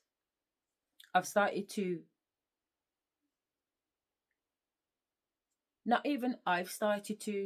this spaceship in the air has gone into like when you see a watery figure, like when water moves on top of the surface and you get the ripples, but you can see that ripple effect in the air sometimes when the sun shines in, like a sun rain, you get these wobbles in the atmosphere. You can see the heat waves, if you like. I saw the spaceship go into that wobble, and it's not the first time I've seen a UFO do that in my presence. Back in 2021, when I took the kids on holiday to Gran Canaria, I was in the hotel room by myself, and a spaceship came in, but it was only this size. It was a small, I've never seen one that size before. It was this size, and it came in silver and did a little wobble, and I was on the bed here looking at it from its side. So that was me looking at it from its side. And it did a little wobble, and then it went into that watery effect, but I could still see it in the room with me. So I know that the spaceships will do that. So when I'm seeing the spaceship do that, it's nothing abnormal to me because I know it's a camouflage thing. So as the spaceship is becoming to camouflage, I've still got these straps on my arms, but now I'm watching myself become the UFO. My body is changing from a body into like do you remember the spinning top thing, the games that you used to play as a kid, and you used to spin it like a spinning top, and when you pressed it down it span faster? That's what I started to do. I started to spin and stretch out into the shape of a fucking spinning top. My body became a mirror to the UFO that was above me, and they was making me know that I'm leveling up on my protection now. I already saw myself as a weapon last year in 2025. Something happened and I felt scared, and that's what it was. When I feel a bit of fear, yeah, because obviously they were talking about they've got you in bondage still. So a little niggle of fear coming. When I get a little niggle of fear and a level like that, they will upgrade a weapon. So my last weapon, I look like this burnt orange, burnt red, whatever, mecha machinery that had laser eyes that was just looking around. These things are the gun things, okay? These shoot out shit, but this is what this thing looked like, yeah. And you turned like this, so it was very metal based, and where I was very like desert based, like I'd blown out bare stuff already. But they were making me know that you've got defenses, you're not defenseless, you're a weapon, yeah. So now, 2 nights ago, when this fucking come down and I turned into this UFO spaceship with next level fucking weapons, I was just like, what the fuck? And they're saying, yeah, titanium level. Now, they'd already put me in a titanium suit back in end of 2023, was it? No, 2024. Was it 2024 when Cat Williams did his show on the Shay Shay? I think, was it 2024 or was it after? Whenever that time was. Because before Cat went on the Shannon show, Busta Rhymes was on the Shannon show just before. What year and month was Cat Williams on the Shannon Show? Cat Williams was on the Shannon Sharp podcast, Club Shay Shay, in January of 2024. January 24, bro. January the 3rd. January 24. So that's January 24. I got covered in titanium, like a titanium armor, a breastplate and a backplate, an arm and legs, and you know what I mean. So the titanium, or this metal, this silver metal, is significant in terms of spiritual protection. It's like some fucking Wakanda business. So I just wanted to kind of like, the reason why I felt like to share it is because of all the energy that was being transmitted from me as my body was being transformed into a UFO. Do you know what I'm saying? Like, I felt next level powerful. I felt next level, like, you know what I'm saying? Like, fucking hell, man. What the fuck? You get what I'm trying to say? What is this? What is, you know what I mean? Like, even though I'm saying it like it's just like a thing that just happened, like, at the time I was like, whoa, spaceship to blood clot, spaceship. In a spaceship to blood clot, which they've been telling me from time, you know, that I'm a spaceship, telling me that we're all spaceships. You know what I mean? Our body has the ability. But Dr. Malachi, I knew this from time actually, because Dr. Malachi wrote a book and I read it in before 2000. So that was 26 years ago. Over 26 years I read that book, because I read it before my son was born. And my son's 27 in January. So over 26 years ago, I read a book by Dr. Malachi that said your body is a spaceship. What was that book called? Can you find a book by Dr. Malachi York that referenced the human body as being a spaceship?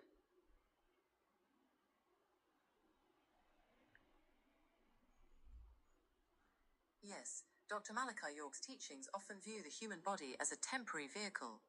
You can find this concept in books like Mission Earth and the Extraterrestrial Involvement, The 9 Principles in Human Beings, and the Holy Tablets. Okay. However, explicitly describing the human body as a spaceship is most famously and directly attributed to the Heaven's Gate UFO religious movement led by Marshall Applewhite rather than Dr. Malachi York. The Heaven's Gate group taught that the human body was merely a vehicle or container used to navigate this reality, which needed to be discarded to board an extraterrestrial spacecraft.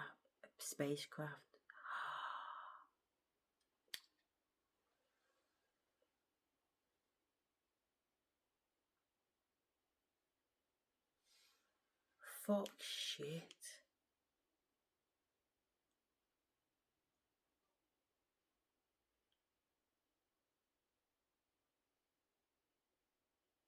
Dr. Malachi taught that extraterrestrial origins,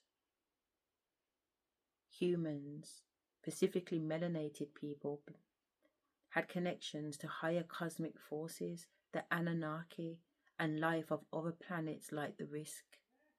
I remember reading it in the tablets, you know, as a 17-year-old girl. I remember reading it. That's what I'm saying, you know, this is not new knowledge, you know. But it's new knowledge because in 2022, the ancestors kept saying to me, like, get to the point. And they made, anyway, let me get to the point. They says that the spaceships land on point. And in 2022, Spirit just told me to go and get a folder quickly. Yeah, I'm back. I was saying to you about 2022. What was I saying about 2022? In 2022, Spirit told me, yeah, about the spaceship and our bodies, because they was telling me, because I said to you, I read a book, I was writing, so I was thinking that I was going to go and get you the pack that I wrote over several days of non-stop writing. I went for about 16 different ball pens, and Spirit was just using my hand to write, and then I started to write in numbers and stuff like that, but I've got it under the bed. Yeah, I'm not going to get it out because when I went in the room, they told me to get this out instead. So I've talked to you guys about having to do paperwork and submit it to different governmental departments. And I says to you that I have the receipts because Spirit made sure that I filed everything immaculately. Yeah. So it's called an EDP, an E cholesterol dipole. Yeah.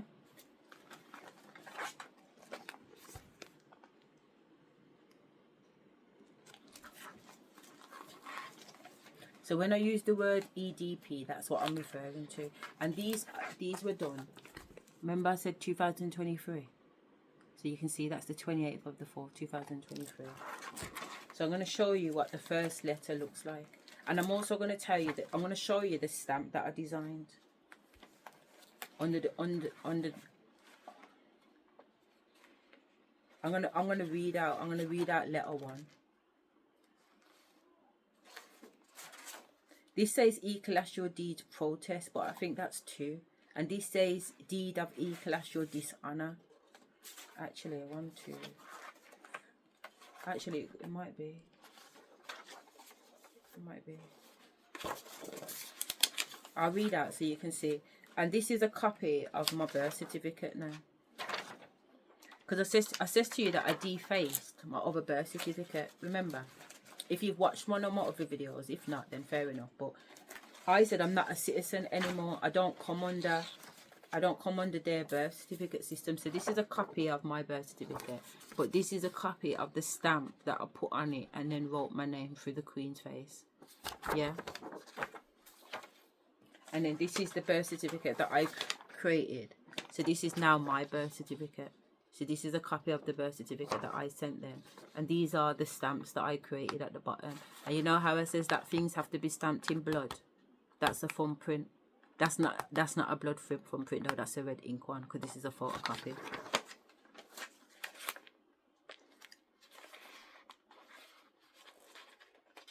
And then on this one, I've got hair DNA on the original too. So, because it's not DNA with blood, it's DNA with hair on the original, so that it can be tested to know that that's authentic, basically. The original is authentic. So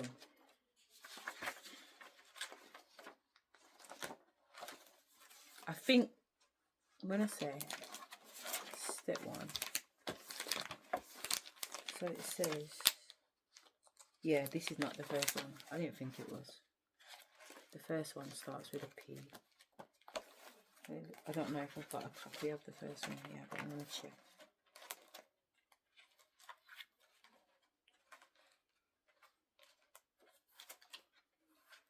Okay, so this is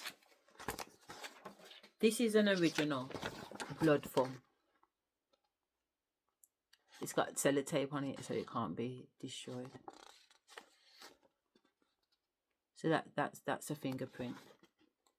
And that's my man's one in red ink, not blood.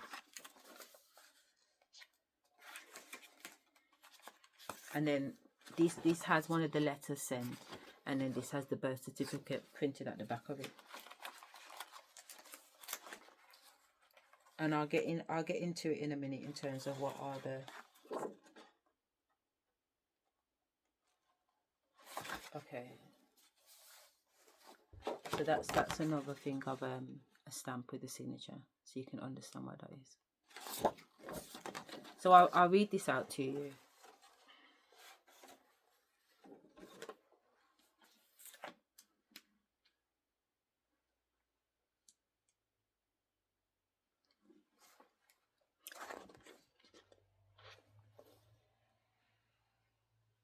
This, you see on this stamp that I made, this bird represents the Banu bird, which is used in Freemasonry, but the Banu bird dates back to Egyptian. Like I said, everything has been stolen, but it's basically the 2-headed bird.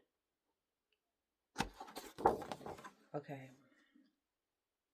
So it says, we, the divine, immortal spirit, express in trust to the circumcised living flesh known as Asherah Sheba Rose, have hereby given life and personality to the following memorial and record of event through our sacred, irrevocable deed of ancient, valid, form sealed by sacred pollex and agreement to the conveyance and terms pronounced therein.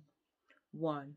First, we did annex hereto in full our pronouncement of restitution, and second, we did annex herein in full the sacred treasury remittance of our live-born record and certificate of title from the great register of public record, the one heaven as proof of superior title against any other claimed title and record.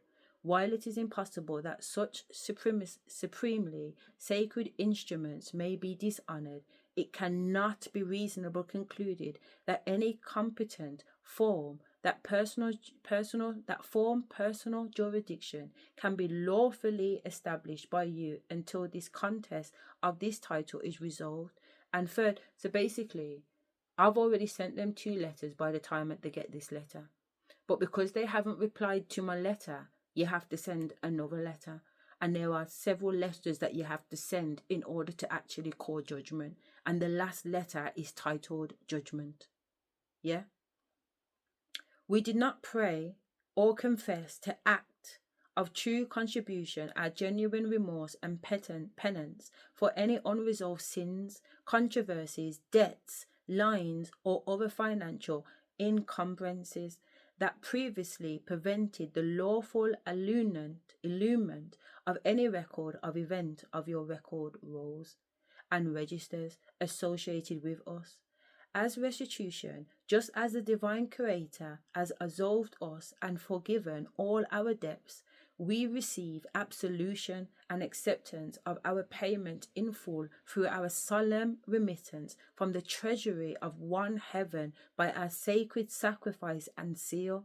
And furthermore, we give formal notice that as we are divinely duality, you may refer to us as divine moral spirits, DIS, trust recipient number. And I've got my trust number there, and I can show you how to get a trust number. A trust number that gives you access to your divine money in this realm. And I've already sent the court's documents telling them that I want my money. And they sent me an email. They're fucked up. They sent me an email saying we've got money. Then they sent me an email saying what money. Anyway, I'll tell you about that on another day. Or you can look up promissory notes. Look up promissory notes. That's different than what we're doing here though, okay? Or as you wish. Therefore, our primary location is heaven, while the location of our circumcised sacred flesh vessel is wherever we choose to stand, or wherever you request us to be, without constraint or coercion to resolve this matter. Thus, while it is impossible for you or some other agent to seek to ignore our lawful assertion of superior title, it cannot be reasonably concluded that any contempt forum, that terrestrial jurisdiction can be lawfully established by you unless before all heaven and earth you now claim supreme jurisdiction over all spiritual and temporal. And 5, while we have been forced by necessity under constraint to engage in commerce and law using certain property you claim, we give further notice that all acts in commerce and law we seek to engage as surety of our trust number. Give them the trust number. Therefore, no contents may be implied or decided from any of our previous actions that may be reasonably concluded by any contempt forum that you poses subject matter jurisdiction over us. And 6, we hereby have given payment in full and assert our irrevocable sacred rights. You acknowledge you shall immediately dismiss all controversies, charges, case, claims, lines, taxes, duties, encumbrance, levies, orders, or similar, with extreme prejudice, cancelling any and all record. So on this particular, this is a draft one because it printed out wrong. But if you look at those addresses that it's to be CC'd in, that's just 4 of the addresses it's sent to.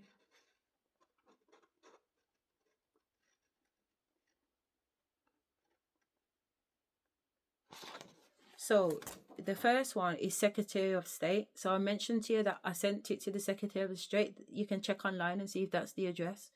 The the Right Honourable Susella Bereavement, House of Commons, London's WS1A0AA. That's the address. And then the Passport Office. Then the third one down said His Holiness the Pope Francis. And that's his address. So his address is a Politics Place, Casa Santa Marta 00120, Vatican City, but it's public record. And then you've got the Archbishop of Canterbury. I forgot about that one. But like I said, there's more. There's about 4 times more people that you send it to.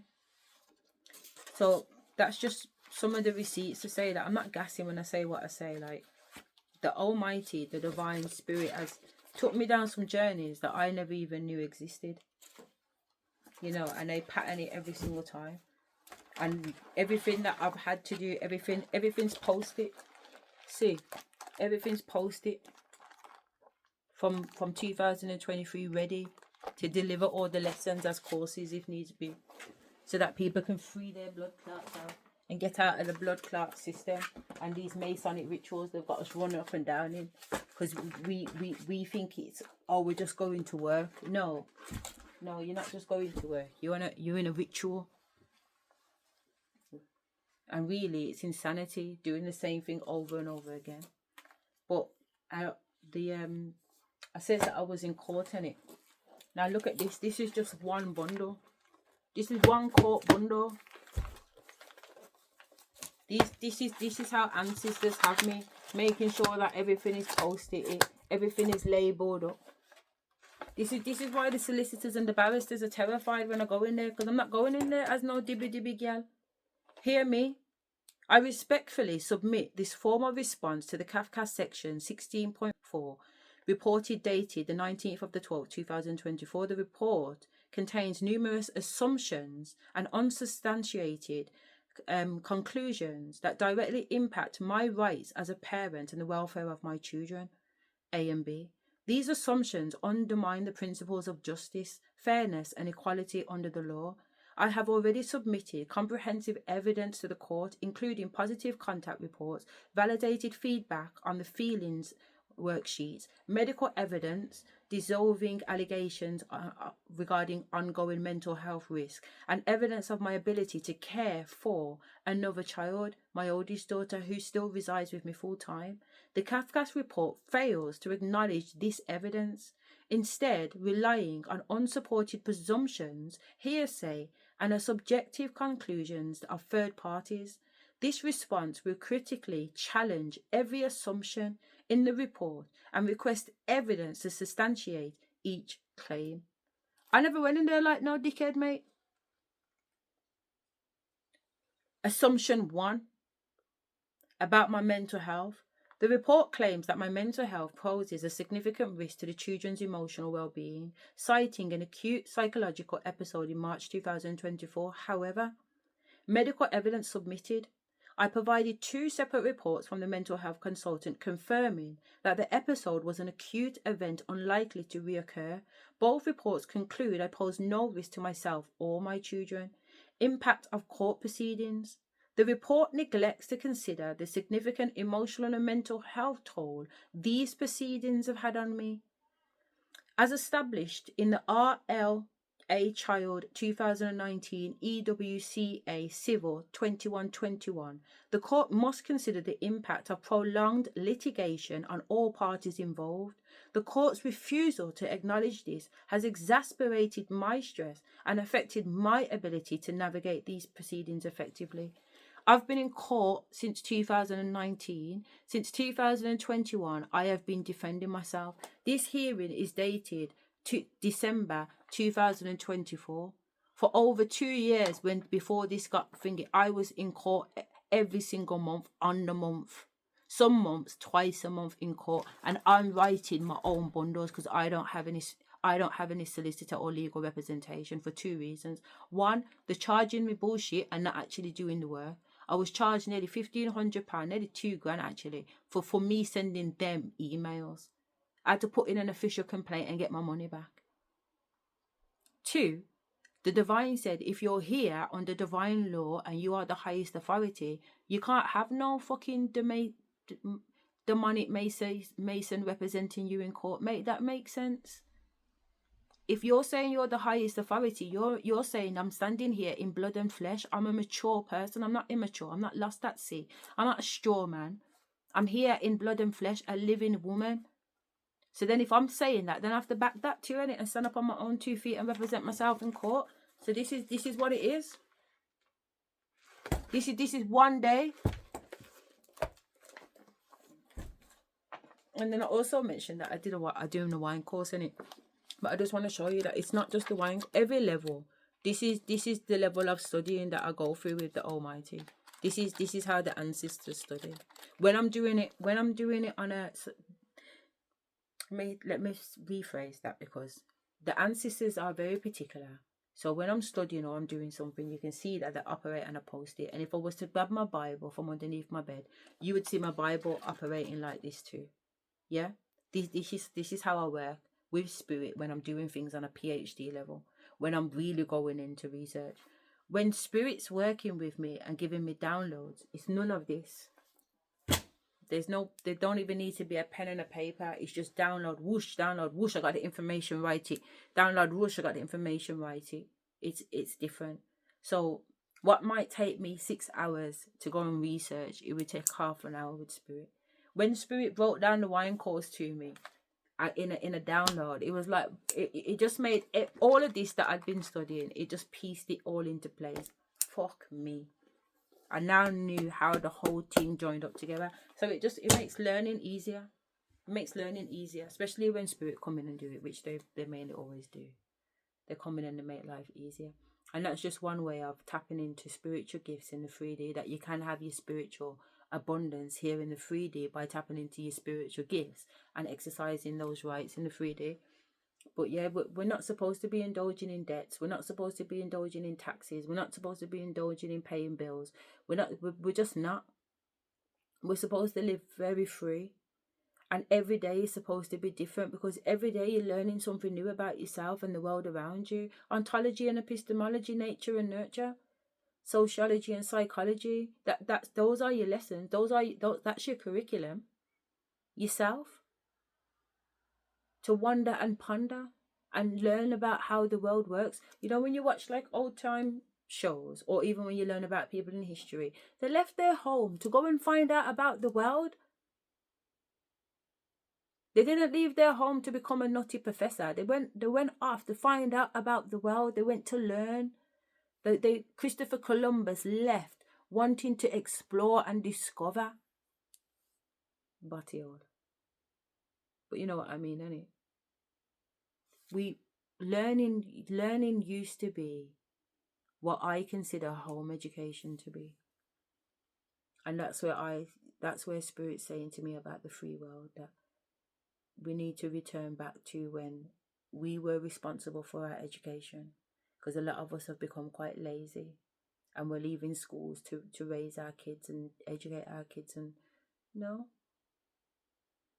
And I'm guilty of that too. I've done it, but I've also always educated my children at home. I've personally educated them. They've always had private tutors too, because I've always known that this system is not it. You can't rely on it. Having been through it, you know, but I've also been able to go through it and get to the highest level of it, academically PhD, and use that to better my life and help me change class systems and wear up postcodes and give my children a better visual, like where they're surrounded around more grass.